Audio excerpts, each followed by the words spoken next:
What's up, everyone, and welcome back to Clear Talk. In this video, I'm going to do something that maybe you wouldn't expect. I'm going to do something that you wouldn't expect. I am going to thank, that's right, you heard that right. I'm going to thank Donald Trump and the administration. I am. I know, crazy, right? But stay tuned. All right. If you are new to this channel, welcome to Clear Talk. If you'd like to check out more videos from the channel, please do so. Consider subscribing, like, share, comment, all that good stuff to get more videos in front of more people. If you'd like to check out videos from my other channels, JMDPLAY, JMD Puzzling there, that would be amazing. If you like what you see, consider subscribing to those as well and do all the other stuff, like and share and all that good stuff over there as well. That would help grow those channels and contribute to JMD Nation. It's free for you. Just subscribe to all of them. That would be amazing. It helps out me tremendously. Patreon there if you want to go a little further. $3. $3. If you could spare $3 a month, you can support any of the channels that you would like. To help grow those channels, to help grow Patreon, to help grow JMD Nation, contribute to that growth however you would like. Any contribution support is given is very much appreciated. I don't know how that come out weird in my head. And I thank you very, very much. And if you return, you're freaking amazing. You are amazing. So welcome back. Keep coming back because you are what makes JMD Nation. All right, so let's update. Let's update real quick. So we still have a war going on. If you didn't know, there's still a war going on. We the big concentration here is around the Strait of Hormuz. That seems to be like the all-encompassing like bottleneck in this war. We did decide, Trump finally decided, the administration finally decided to bomb the island of Karg, which is I think we talked in the previous video, last week's end of the week update, about how important that island is to Iran. That it pretty much processes through about 90% of Iran's oil. And the claim is that they struck multiple locations all over the island, but they were military installation stuff that they resisted from or protected the oil locations. And then the intent possibly would be, because our administration said this from the beginning, or when this even started coming up about Karg, that our intent was to potentially take it over. Where Israel wanted to just bomb the shit out of it, we wanted to just sort of take it over, seize it. To this point, we have not, from my understanding, but we did bomb again an island that has been considered for decades offhand.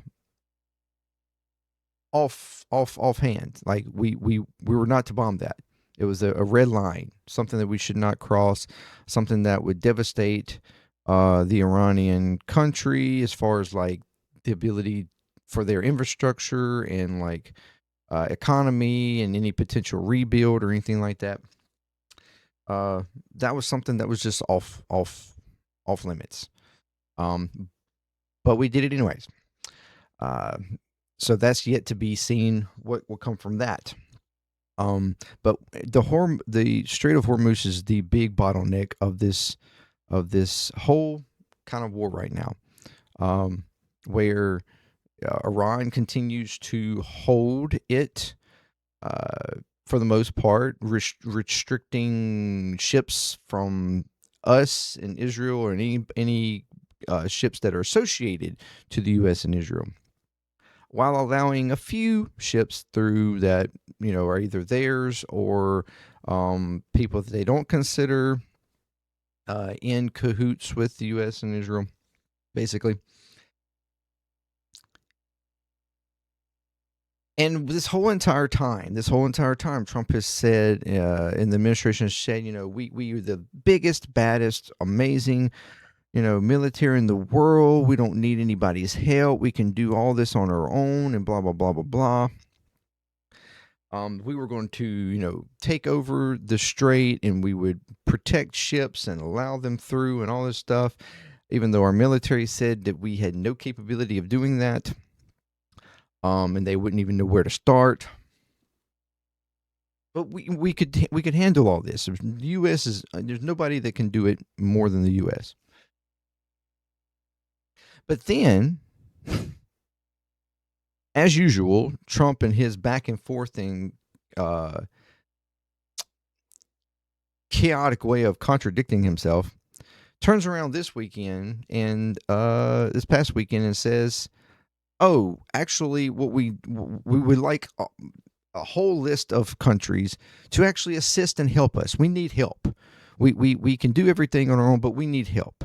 So could A, B, C, D, all these list of countries assist and help, from Japan, China, South Korea to the UK and multiple European countries, India, I think even all kinds of countries he listed out, that they needed to assist and help in trying to in taking back, whether it's military action or some sort of assistance in the removal of the mines or whatever. Like, we need assistance in every way possible from all these countries to help take this strait over.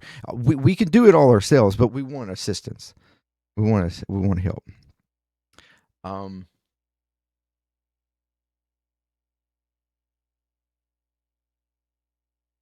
And pretty much the reply back was, yeah, no. Basically, every country either said no and declined, or they haven't replied whatsoever, being silent about it, which is telling in itself. The only country that acted like they were considering it was the UK, but they have yet to actually do anything.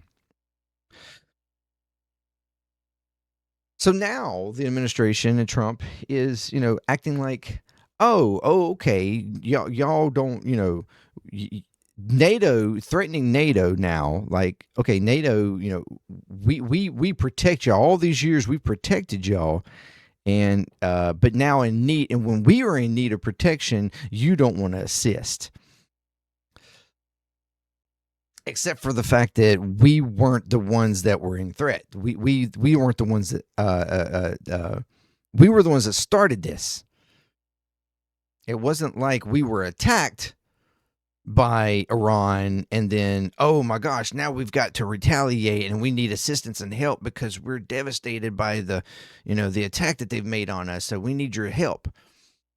This is our aggressive, chosen war against Iran that we, along with Israel and helping Israel, because honestly, this was all Israel, right? Offensively attacking Iran. And then you expect all the NATO nations to be like, oh yeah, let's jump in on them, like some kind of gang fight. Let's beat up on the little guy. Yeah, that's not how that works. That's not how NATO works. That's not how NATO was set up to work. Just because you start a war doesn't mean that everybody else is obligated to get in on it too. NATO is not supposed to be a bully, even though clearly that's what this administration thinks of itself and everybody else in NATO, is that we are supposed to be bullies. But that's not how it's set up. That's not how it works. So, yes, clearly the other nations are going to be like, yeah, this is not our war. You started this. You're doing this. You say you can do it all. You don't need our help.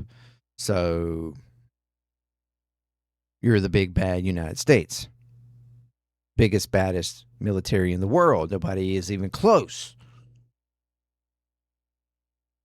So yes, clearly, I mean, they're going to say no. And what? Why would anybody else? Why would China? Why would Japan? Why would South Korea? It's just nonsense. They have nothing to do with it.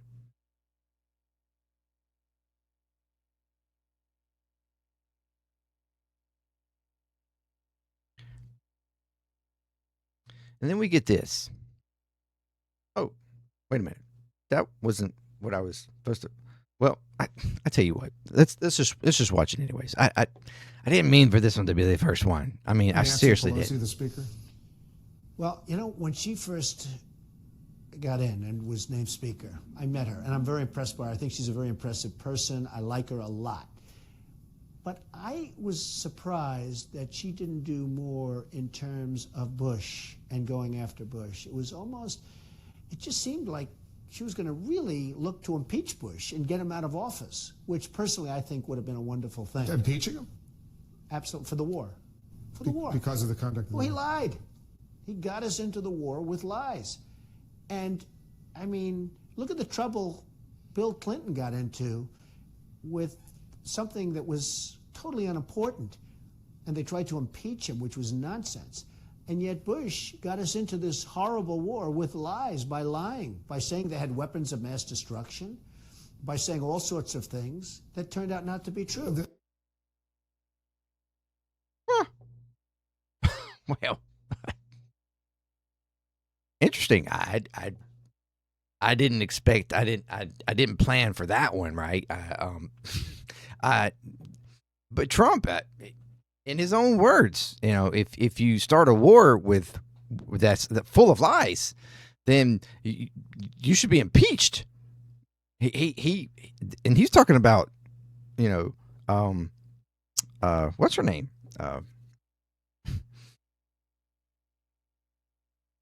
What's her name? Nancy Pelosi, the speaker. Nancy Pelosi. Goodness gracious, my mind. Blah, blah, blah. Nancy Pelosi. Talking about Nancy Pelosi.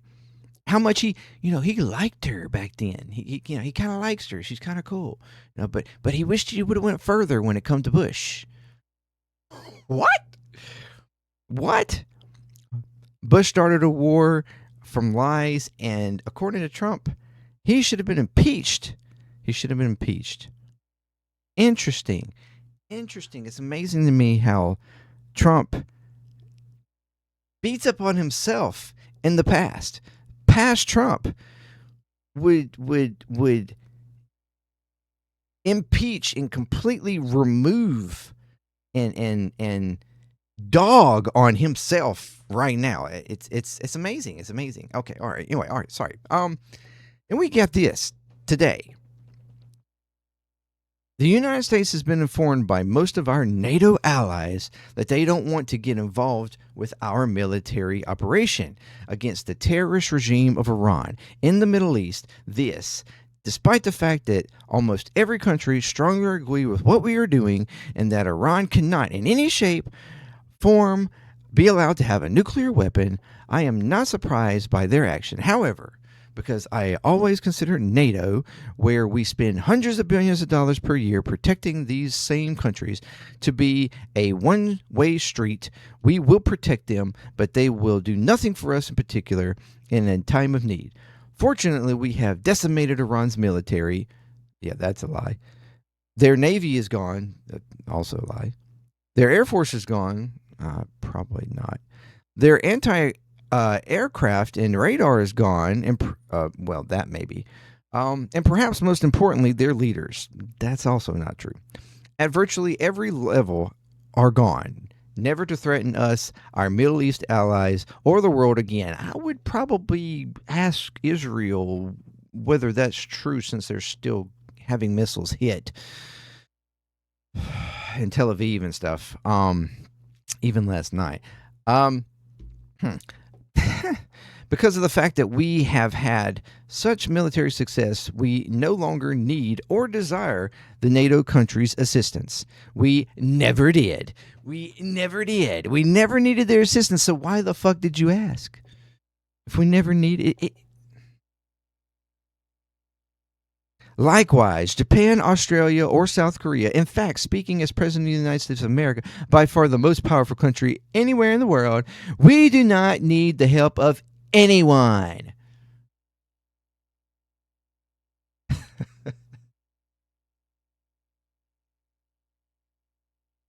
Oh my gosh. I mean, be careful what you ask or be careful what you say. We do not need the help of anyone. This is the leader of our country, y'all.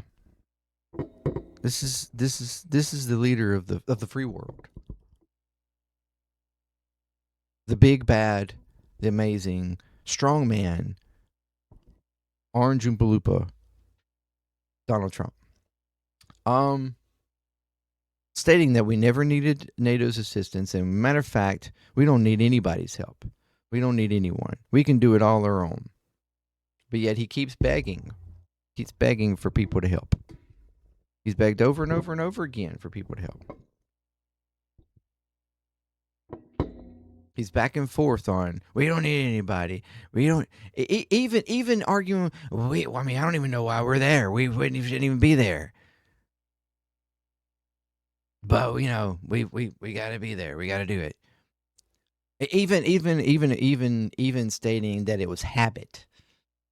This man's even stated that our attack, our involvement is just habit. It's just what we do. We just,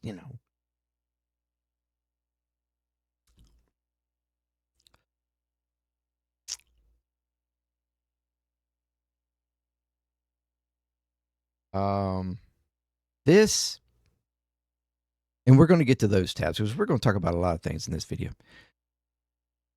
This was a few days ago, March 12th. This is what the White House, okay, X account shared.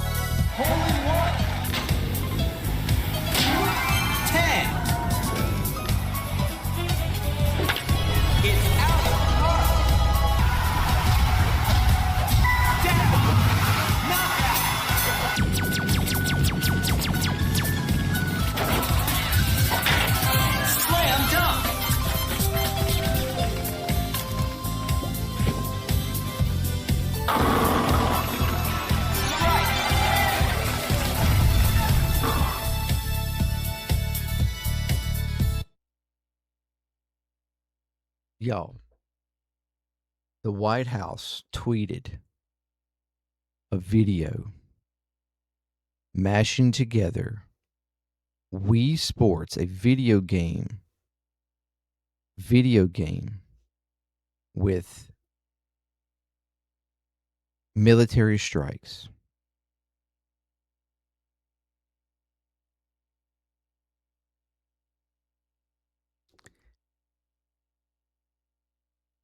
As to say that it's like them playing a video game.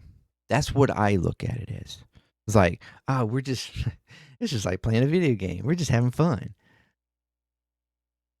It's not, this is a game to us.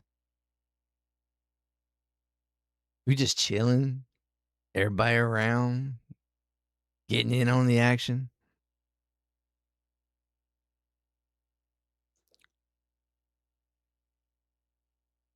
Think of any other administration from the past, or any administration, even, I can't even say going forward now because this has become normality. Any administration before now would have posted something like this. Any Democratic administration would have posted something like this. They would have been considered loose cannons, out of their mind, crazy. What are you serious right now? The White House was supposed to be the most, kind of like a respected, professional, like we're taking things seriously. We're thinking of the American people and everybody involved and the people that could be impacted by this, not only like economically or whatever, but even like, in our in lives, okay, lost or hurt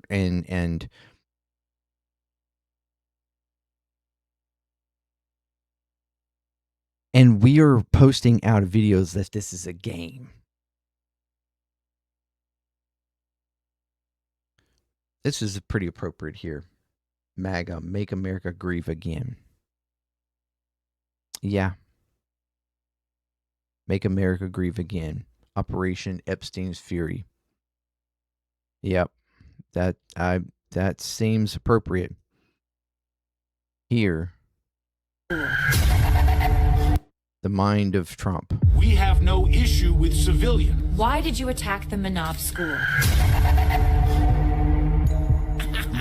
Go on, lie, lie, lie, lie, lie.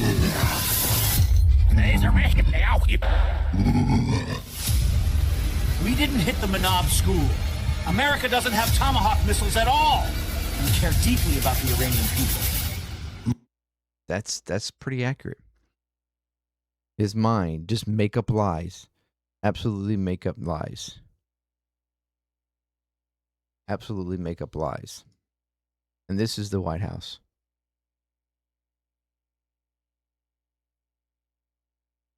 Here is the vice president on the 14th talking about, when asked his opinion when they were in the Situation Room, and when he was asked his opinion, what did he tell the president, or what did he think about doing this operation, launching a war on Iran?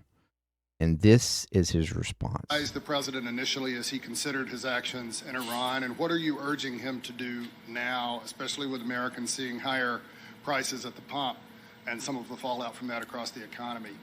Do you express any concerns like those you've expressed in the past on the possibility of these extended wars? Well, Bill, I appreciate the question. I know you guys have to ask it, but imagine the situation. We're in the Situation Room where you can't even take your iPod in there, or your AirPods, I guess what they're called. You can't take your iPhone in there. You can't take anything in there because it is the most classified space anywhere in the world. And I sit there with Pete Hegseth and General Kane and Marco Rubio and the entire White House team, and the president and I and the entire senior team are talking about the options and about what we need to do and about how we must best protect the American people. I hate to disappoint you, but I'm not going to show up here and in front of God and everybody else tell you exactly what I said in that classified room, partially because I don't want to go to prison, and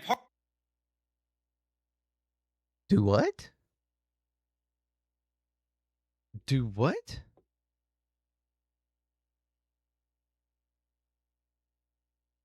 Do want to go to prison? Like, what? Why would you go to prison for saying what you said in that Situation Room? You literally just asked your opinion. Like, what were you thinking? What did you tell him? And he could have, I mean, he didn't even have to tell him exactly what he said. He could even went around like, I thought, the president has made the best decision he could, and I backed him, whatever. Like, why say something like, one, I don't want to go to prison. What? What would make you have to? What would cause you to go to prison? Revealing something that you may have said in the Situation Room. That is incredibly telling. But even if you're saying like, well, it's because it's classified information, if he reveals classified information, then he could go to jail. I seriously doubt. He would be sent to jail if he accidentally released or said something that was, to some degree classified. Like, what? Partially because I don't want to go to prison, and partially because I think it's important for the President of the United States to be able to talk to his advisors without those advisors running their mouth to the American media.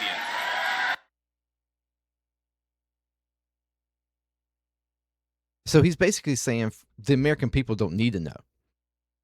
They don't need to know what we're doing. They don't need to know what we're talking about. They don't need to know what we're considering. But if they knew, if the American people knew, if the justice system knew, if the Congress knew, if anybody knew, then I might be in danger of going to prison. That's what I took from that. And that's wild. That's pretty wild. As Brian Allen here says, his answer, I don't want to go to prison. This is a direct quote from the vice president. Not it's classified, not national security prevents me from answering. I don't want to go to prison. The man, one heartbeat from the presidency, just told American press for the reasons he won't answer questions about a war that has killed 14 Americans, including Major Alex Kleiner, whose twins are 7-month-old. A personal legal self-preservation is personal legal self-preservation. He campaigned against endless foreign wars. He is now in the Situation Room approving one, and his reason for silence is prison avoidance. The American people funded this war. America families are burying their children. The Pentagon won't release a casualty count. Baghdad embassy just told Americans to flee, and J.D. Vance doesn't want to go to jail. I mean, okay. And then we have here, Pete Hegseth on the 15th, stating, openly declares no quarter and no mercy. No quarter and no mercy. Do you understand what that means? That means that is a term. The no quarter term is something that has been like a no-go. Like, you do not say that for a damn near a century now.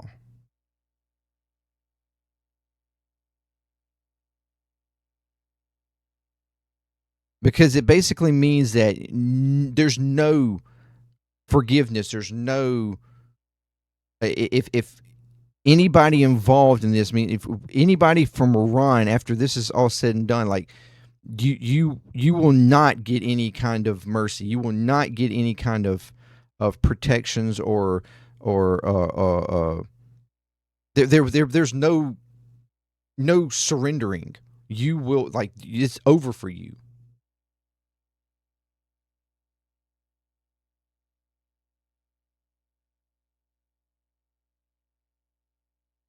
This is something that you don't say. You don't tell an enemy or an opposition that no matter what, there's no mercy. You're all going to die. It's just, that's not something that our practice from our military is not, that's frowned upon. That you cannot give them any way out. The practice has been now for decades. I think practically since World War II, or even maybe even World War I. I can't remember which one. That you do not declare no quarter. Maybe even further back than that. Stupid rules of engagement, no nation-building quagmire, no democracy-building exercise, no politically correct wars. Death and destruction from the sky all day long. We will keep pressing. Death and destruction from the sky all day long. We will keep pushing, keep advancing. No quarter, no mercy for our enemies. Joining us now to unpack this all is retired Major General Randy Manner of the United States Army. He is also former acting vice chief of the National Guard Bureau. Major Manner, let's start with this rhetoric from Hegseth. This is a guy who publicly defended war criminals before. What do you hear when he says no rules Listen to of this engagement? explanation. First of all, thank you for taking the time, as you did a few minutes ago, to recognize the fallen. Every single military member who is killed or wounded in action, their lives actually impact dozens of their families. So thank you for taking that time. Secondly, I want to be very clear. The words that the Secretary of Defense said are absolutely the words of potential war criminals. Those are the kind of words in terms of no rules of engagement, the idea that no quarter be given. Putting it bluntly, the president cannot protect this Secretary of Defense, even if he does give him a pardon for any crimes. The International War Tribunal will potentially consider this Secretary of Defense for war crimes against humanity. Simply put, you cannot say such things.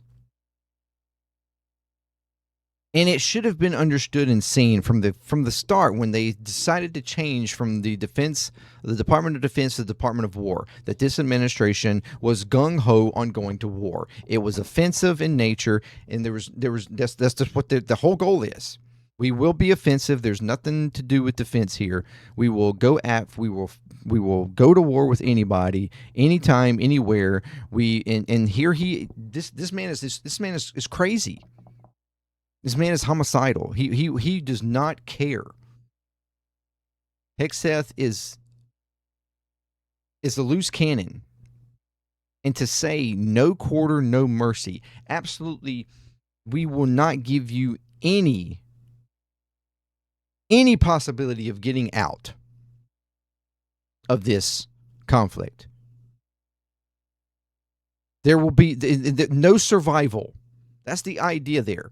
You will not survive this conflict. That is a war crime. To state something like that.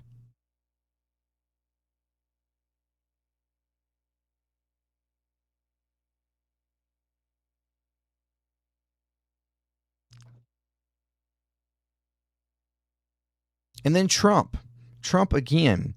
On the 17th, these are just day after day after day, these people are stating and making statements. Here, Trump is, because we've talked about this, they've already targeting Cuba. They done shut off shipments of oil and stuff, electricity, everything to Cuba. People are starving.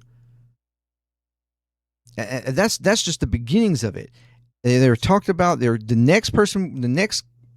After we get done in Iran, we're going at Cuba.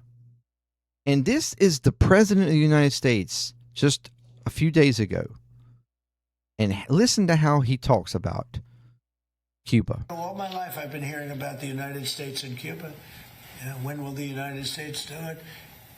I do believe I'll be having the honor of taking Cuba. That'd be good. That's a big honor. Taking Cuba. I mean, whether I free it, take it, I think I can do anything I want with it. I can do anything I want with it. We'll free it. We'll take it. I think I can do anything I want with it. This guy thinks he can just do anything, take anything, occupy anything, seize anything. That is his privilege, his capability.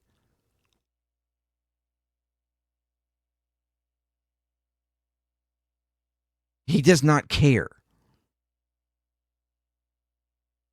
That is so crazy.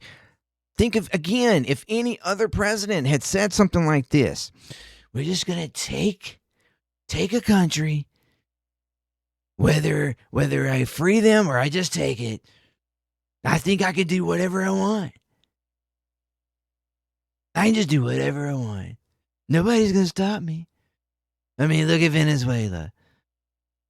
Look at what we're doing in Iran. We just do whatever we want. Nobody stops us.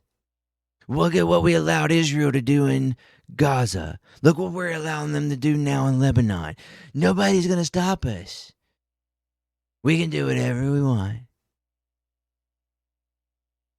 I've bombed all these other countries. Look at Somalia. Look at Nigeria. Look at Yemen. We were talking about taking Greenland. We didn't look at what we did in Venezuela. We can just take and do whatever we want. This is what this man thinks. Me. I can do whatever I want. Nobody can stop me.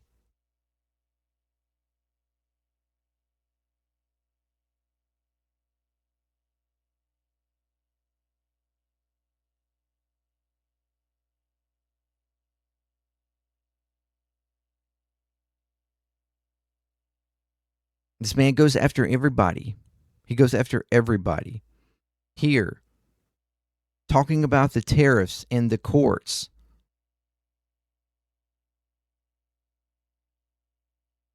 The decision that mattered most to me was tariffs. The court knew where I stood, how badly I wanted this victory for our country, and instead decided to potentially give away trillions of dollars to countries and companies who have been taking advantage of the United States for decades. Our Supreme Court has made these countries very happy, but as the court pointed out, I have the absolute right to charge tariffs in any form and have already started to do so. The hundreds of billions of dollars in our adversaries want our country to pay back to others that have disrespected the USA.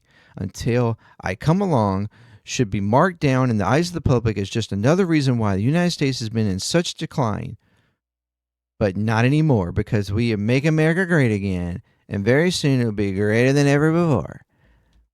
I want to thank Justice Alito, Thomas Kavanaugh for their wisdom and courage pertaining to these tariffs.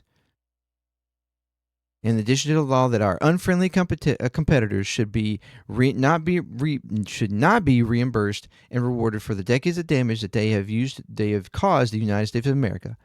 I will fight hard to make sure that this does not happen. The Democrats of the court always stick together, no matter how strong the case put for them.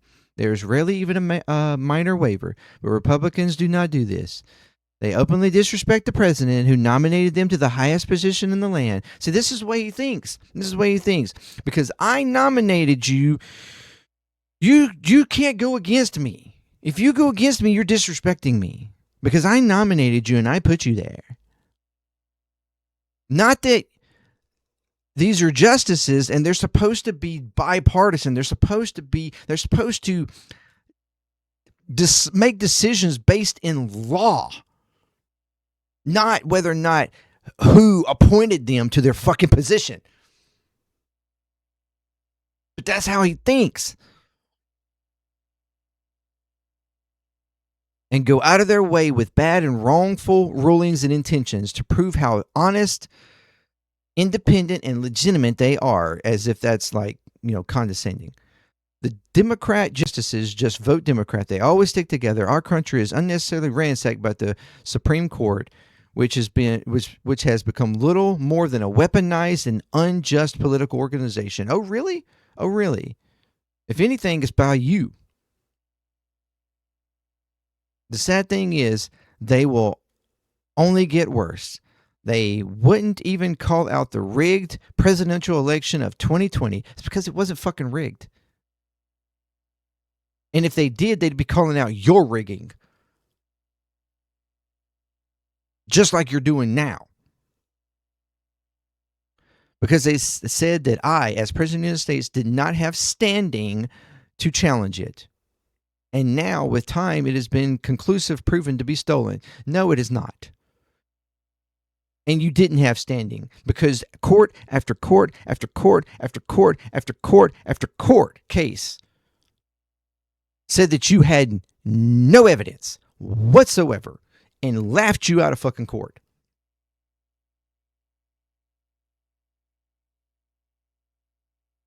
And even to this day, there's still no evidence of it being stolen other than by you and all of your attempts to steal it. not the Democrats, not Biden, you.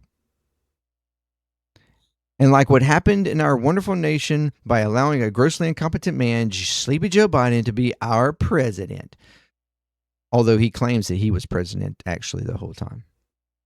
This completely inept and embarrassing court is not what the Supreme Court of the United States has set out from our founding fathers to be. They are hurting our country and will continue to. See, it's the same. He throws everybody under the bus. If they do not agree with him, he throws them under the bus. He throws justices under the bus. He throws Congress people under the bus. He throws his own MAGA people under the bus. He doesn't give a fuck unless you give complete and unwavering loyalty to him.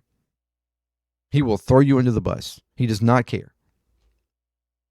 And then in tweeting along with that, he says, the courts treat Republicans and me so unfairly, always seeming to protect those who should not be protected. They are highly politicized. Case doesn't matter. The judge does. And as an example, how is it absolutely terrible? Federal Reserve Chairman Jerome Too Late Powell not even allowing to be investigated for the horrible job he does. How is he allowed to be billions of dollars over budget and years behind schedule on the simple renovation of the small Federal Reserve complex in Washington, D.C., where he created an absolute disaster, a money pit, and embarrassment to our country for the whole world to see? It is a little project that has been under construction for many years. The contractor of the job, along with Powell, should also be heavily investigated. It is impossible for a professional to have enormous cost overruns. It is the highest price building per square foot any project ever built. I highly doubt that. With no end in sight, and may not even be one open for many years to come. I strongly criticize Jerome Too Late Powell for a horrible performance throughout his tenure, only because he won't listen to Trump. He won't do what Trump wants him to do. Let's be clear about that. Which is either gross incompetence, total dishonest, or both. In return for this well-justified criticism, get viciously and wrongfully blamed by, as usual, a wacky, nasty, crooked, and totally out of control judge, James Boasberg, a man who suffered from the highest level of TDS and has been after my people and me for years. Talking about how he needs to be under investigation for corruption and money over budget when our Pentagon has not passed an audit in like 8 years straight, has no means of showing and representing like over 60% of the money that we give them. They have no way of proving what it was spent on. They failed audit after audit after audit after audit, not being able to show, again, what we even spent money on over 60% of the funds given to the Pentagon. Even this last year, Trump's Pentagon failed an audit.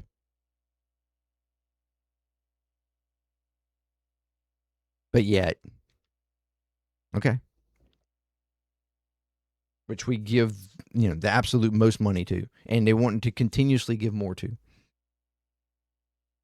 Given the money that the Pentagon itself even said, we don't even have anything to spend this money on.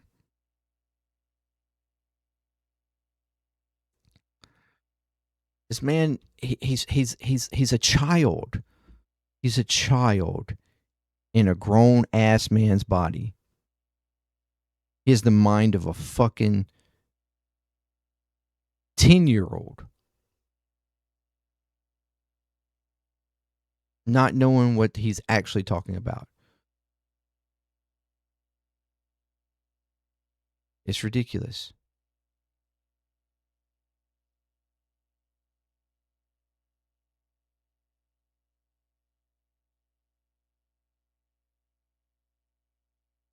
Even protecting and talking about, like I said, with Israel and how we are, he's in the pocketbooks of Israel. He's being protected by Israel. Here he states also, talking about Mark Levin, because Mark Levin has been attacked here recently. for his like unwavering and basically just like putting down Americans that don't support this war as anti-Semitic and against Israel. And it is and the fact that Fox News platforms this guy is absolutely ridiculous for Fox News. Mark Levin, a true great patriot, is somewhat under siege by other people from far less intellect, capability, and love of our country. Mark is tough, strong, brilliant, hence the nickname the Great One. Conceived by our MAGA friend, the wonderful Sean Hannity. Pathetic. After years of dealing with Mark in legal, media, and other capacities, Mark would often do Sean's show speaking as a lawyer, and Sean realized then, as he did others, that he was special. Mark Levin is not looking to do radio, television, or anything else, but he is drafted by very smart people who understood that there was a few like him. He is a true conservative in intellect, far smarter than those who criticize him.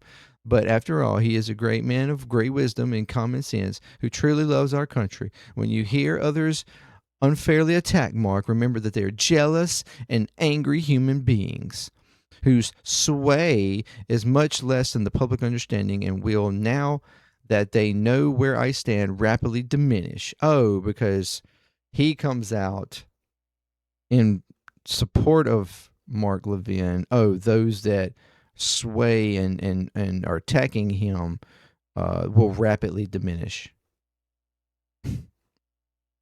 Other than for his wonderful wife and family, Levin, who only cares and wants one thing: greatness and success for America. Yeah, that's a lie. That's a lie. The only thing that he cares about is greatness and success for Israel. Period. Period. Every time he fucking talks, it's about Israel. Those that speak ill of Mark will quickly fall by the wayside, as do the people whose ideas, policies, and votings are not sound. They are not MAGA.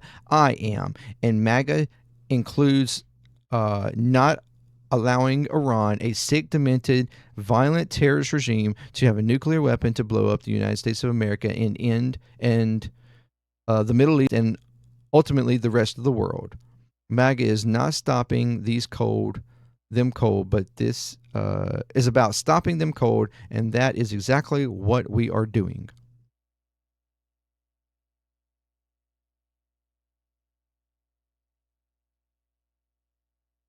Just so you know, I posted under here. Mark Levin is not MAGA, he's MIGA. He is Israel first, just as you have become Israel first. Well, let's be honest, Israel second, because you are Trump first and foremost. MT Matga. I'll put that in. I know it's probably not going to follow, but you are POS and a traitor to the American people, pushing Operation Epstein's Fury just to protect yourself from prison. F you, Trump, and your MAGA loyalist. But I guess I should thank you. Thank you for showing everyone who the true evil is. Hint, hint, it's you. It's MAGA. It's Israel, a.k.a. the Epstein class. And I do. I do thank him. I thank him and his administration for showing exactly who the evil people are in this world, who the evil people are in this country, in our government, the ones who are bigoted, hatred, racist, xenophobic, warmongers, Nazi, imperialist, authoritarian, dictator, power hungry,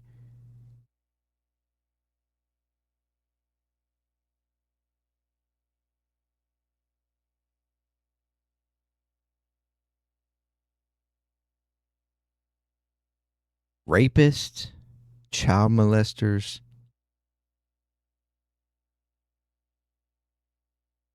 all those a part of the Epstein ring,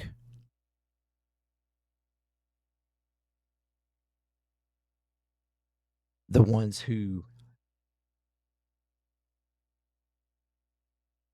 are out to destroy our country,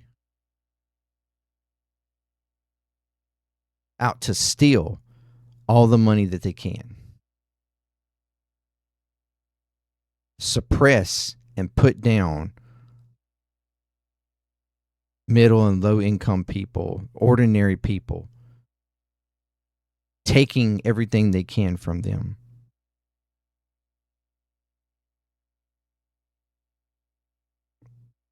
Allowing for power hungry, land grabbing, worst leadership in the world to commit genocides and to kill innocent people, women, children, elderly, with no repercussions. Thank you for allowing all of this to be revealed, so that once you are removed, once you are eliminated from the scene and from politics and from our government, because there is such an outroar and there is such an uprising and, quite frankly, hatred for this type of politics, for this type of power, for this type of control, for this type of revelation to people.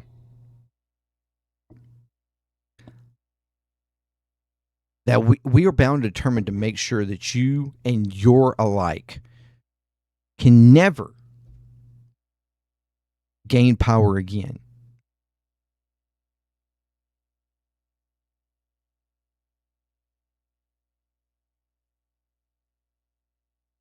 Or at the very least,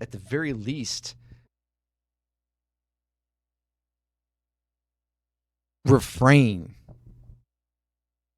from even considering your type of politics again.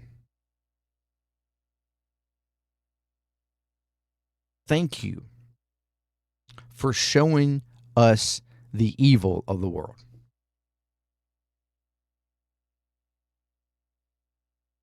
Again, the likes of you, your followers,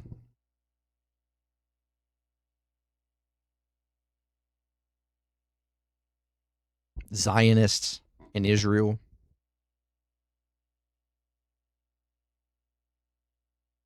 and the evil of the elite, protected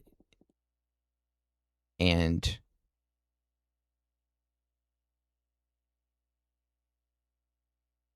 given free rein by the likes of Epstein over the last couple of decades. Thank you. Told you I was going to thank him. I just didn't tell you how and for what.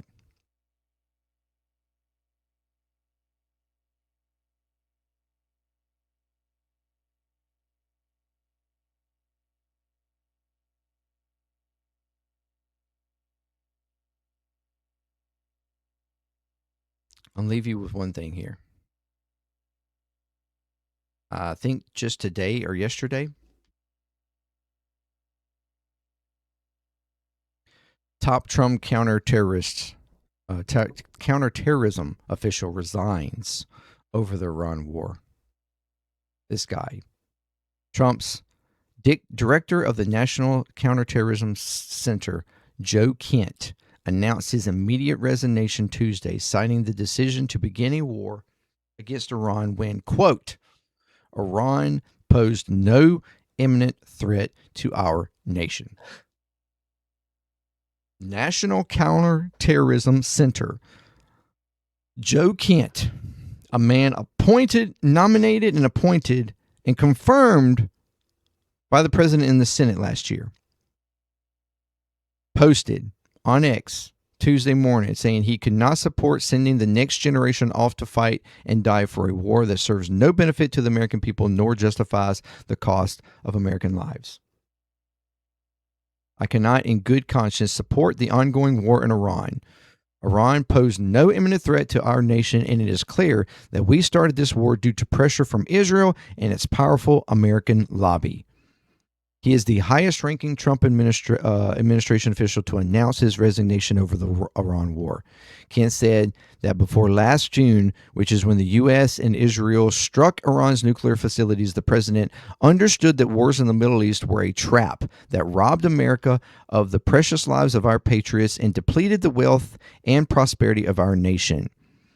Kent knows the cost of war personally. His wife, Shannon, was killed by suicide bomber in Syria in 2019, leaving behind 2 boys.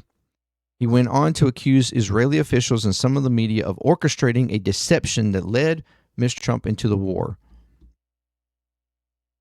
Early in this administration, high-ranking officials, Israeli officials, and influential members of the American media displayed a misinformation campaign that wholly undermined your America First platform and sowed pro-war sentiments to encourage a war with Iran. This is a man who supports Trump. This is a man who has Trump's back and actually is defending Trump here by saying it's not really your fault we're in a war. You were just manipulated and bamboozled into a war by Israel and some pro-Israel American media that gave you misinformation.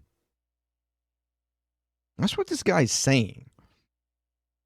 But nevertheless, this echo chamber is used to deceive you into believing that Iran posed an immediate threat to the United States and that should you strike now, there was a clear path to a swift victory. This was a lie and is the same tactics the Israelis used to draw us into the disastrous Iraq war that cost the nation the lives of thousands of our best men and women. You can reverse course and chart a new path for our nation, or you can allow us to slip further towards decline and chaos. You hold the cards.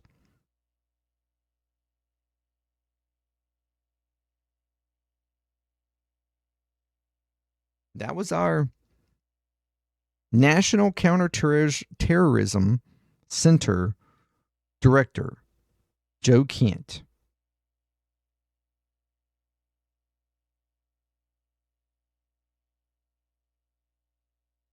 Stating that Iran did not pose an imminent threat.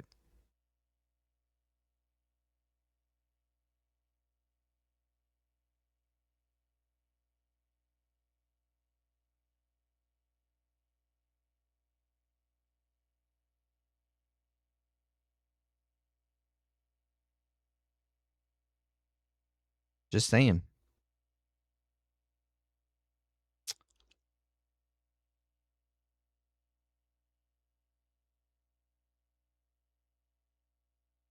Trump and this administration has came out over and over again with lies, showing their complete incompetence in understanding what's going on and being able to control what's going on.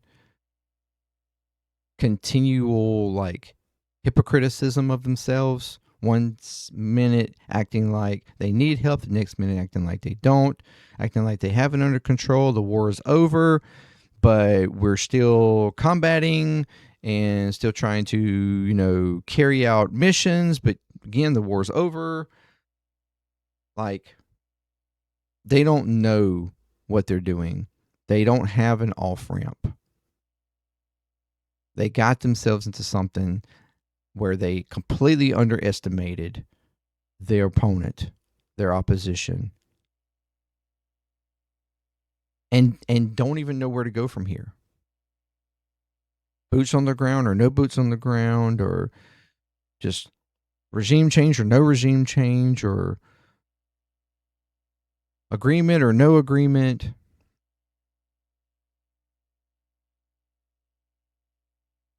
But again, thank you. Thank you for letting us see who the actual evil people are. Let me know what you think. Until next time, peace. Clear Talk. I'm out.